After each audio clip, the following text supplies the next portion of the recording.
Inner Quest explores various pathways through which you can connect with the infinite wisdom of the universe and apply it to personal, professional, and spiritual growth.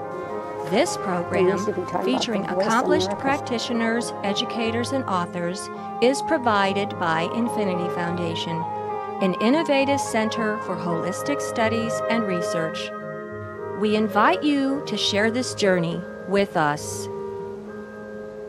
Hello, welcome to Inner Quest. My name is Jay Stone, your host for today, and our guest is Agatha Moeller. Welcome, Agatha. Thank you. As a therapist for 20 years, Agatha has counseled clients from diverse backgrounds who have had a wide variety of issues.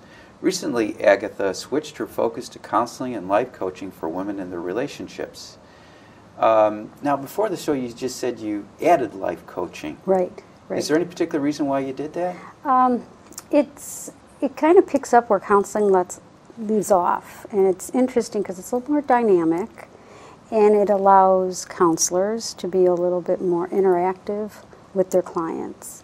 And I thought that might be a nice, refreshing break from the type of work I do. And how are coaches more interactive with their clients than the therapist?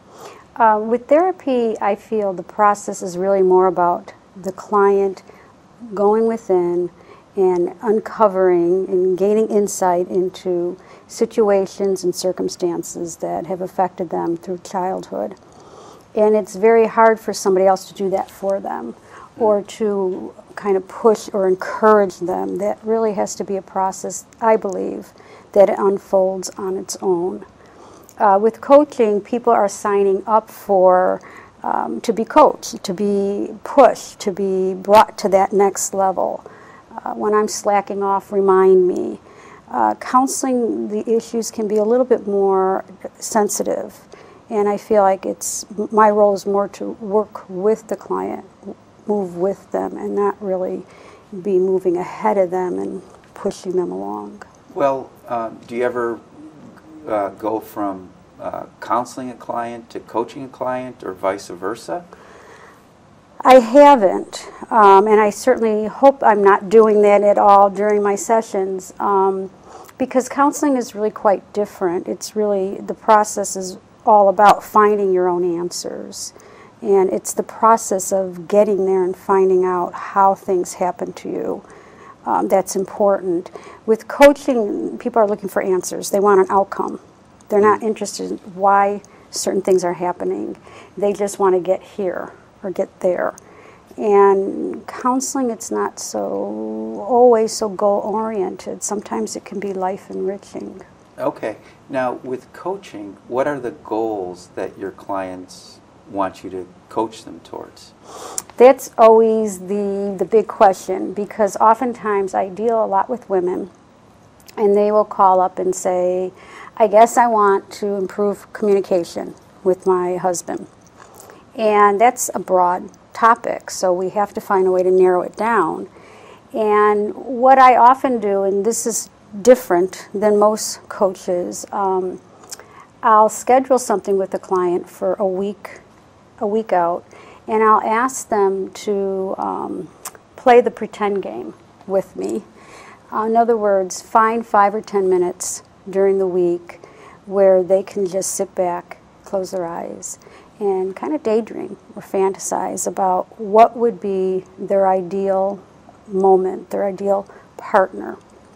And from there, we find a step between this big goal and this outcome that they can step into and begin working. Mm-hmm. So oftentimes it's trying to help them trim down a very big picture into steps that they can actually work on. And you feel people are more successful when they trim down the picture and take those one step at a time? Yeah. Can I give you an example, if I may? Of course. It's not unusual for a couple to say, we want to enhance our communication. And after I have them do the pretend game, I make them commit to doing that at least once or twice before we talk again. Do they do it independently or together? Independently. Because sometimes one partner may not want to do it, and the process can still move forward even if only one partner does it. But after someone, sits back and just, say, just do whatever you want, fantasize if you want to go on a cruise, what would be different about you and him? What would you want to see different? I'll have women say, a cruise? I just want him to go food shopping with me. It's something very simple sometimes.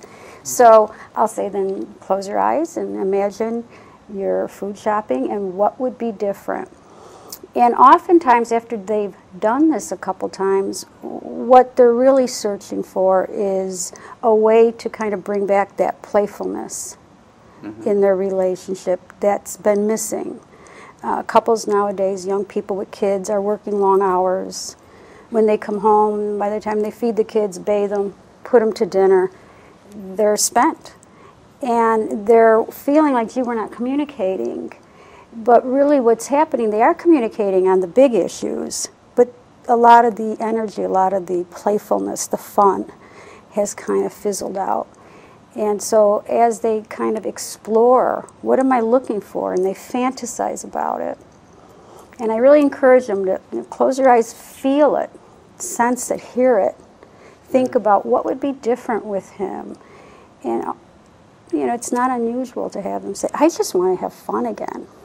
I just want to go back and find a way that we can feel energized. And does it work? Yeah, certainly. Because if one person is willing to try something different, and again, it's a process. If you close your eyes and you start to think, well, how would I be different? What would I be doing? What would I be wearing if I was on a cruise? Well, I wouldn't be wearing my sweats. What would I be wearing? And if you do that enough, I believe in just a few moments you become that person for just that moment. But then it's something that you can go back to and access throughout the day. And, your partner feels that. They feel that shift. Okay. Now, actually, the first question I had for you is explain your style of life coaching.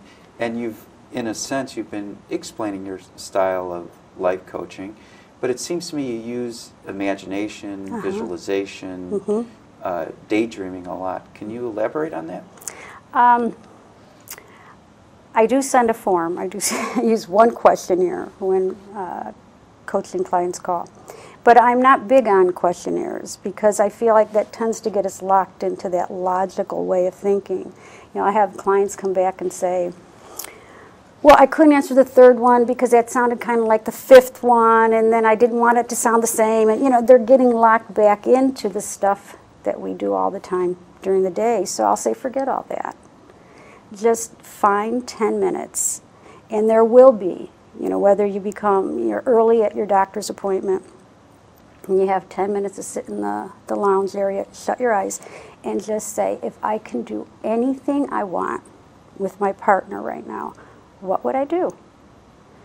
And what's amazing is many women, and men, but mostly women is who I talk to, can tell you exactly what they don't like and what they don't want. But when you ask them to identify, well, what is it you want? If you could have anything with him right now, what would you want? They don't know. They haven't really put enough energy in that side of the equation. And why aren't more women focusing on what they want? That's a good question, and I think that's kind of where women get hooked into from the moment they have kids, to get into their kids' minds. What does he want? Is he wanting the peanut butter? Is he wanting butter instead of this? And I feel like women just carry that through. And a lot of women are in their partner's mind. They'll tell me, I know what he's thinking. I can tell you exactly what he's going to say. And sometimes they're right and sometimes they're not. But again, that process kind of gets her to a place where she's not getting help. She's now become the regulator for the emotions in the